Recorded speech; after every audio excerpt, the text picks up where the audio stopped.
د قدرتي افتونو په مخال د مرستو صوبایي دولتي ادارې PDMA د سختو بارانونو له امله د خیبر پښتونخوا صوبې په یو شمېر سیمو کې د غره د ګټانو د راخویدو او سیلابونو اندېښنه ښکاره کړې ده.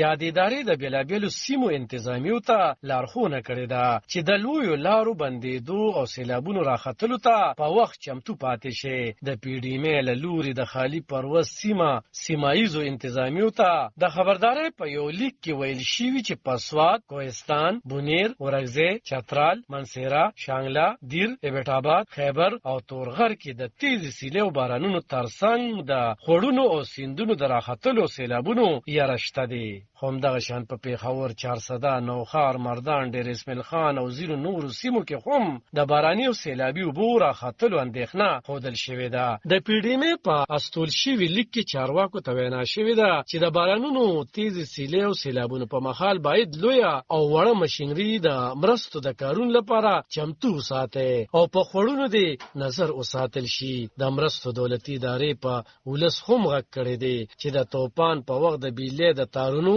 کمزور ودانو، ساين بورډونو او رازوړندو بورډونو نه ځان په ډډه وساتي. PDMA په حساسو سیمو کې انتظامیو ته لارښوونه کړې ده چې د سیلګرو او مقامي خلکو د حفاظت لپاره احتیاطي ګامونه واخلي. تېره هفته د قدرتي افتونو په مخال د مرستو قامي ادارې NDMA ویلي و چې د 15 جون راسې په عمل کې د بارانونو، سیلابونو او غرونو ښویېدو په پیښو کې د مړینو ټوله شمېره 188 ته رسېدلې ده. د NDMA د شمېرو له مخې په مړو شوو کې یو کم او یا ماشومان او 88 ښځې شامل دي. د پشکال په روانو بارانونو کې د خیبر پښتونخوا صوبې ترڅنګ بلوچستان او پنجاب کې هم د ګڼ شمېر کسانو د مرګ ژوبلې ریپورټونه مخې ته راغلي دي او د دې ترڅنګ د بارانونو په 4 واړو صوبو کې په پراخه پیمانه ولاړو فصلونو ته هم زیان اړولی دی. پروس کال هم پاکستان کې د پشکال بارانونو له امله راغلو سیلابونو په پراخه کچه تباهي خوره کړې وه او د 1500 نه د زیاتو کسانو د مړینې ترڅنګ حکومت ویلي و چې دغو سیلابونو ملک ته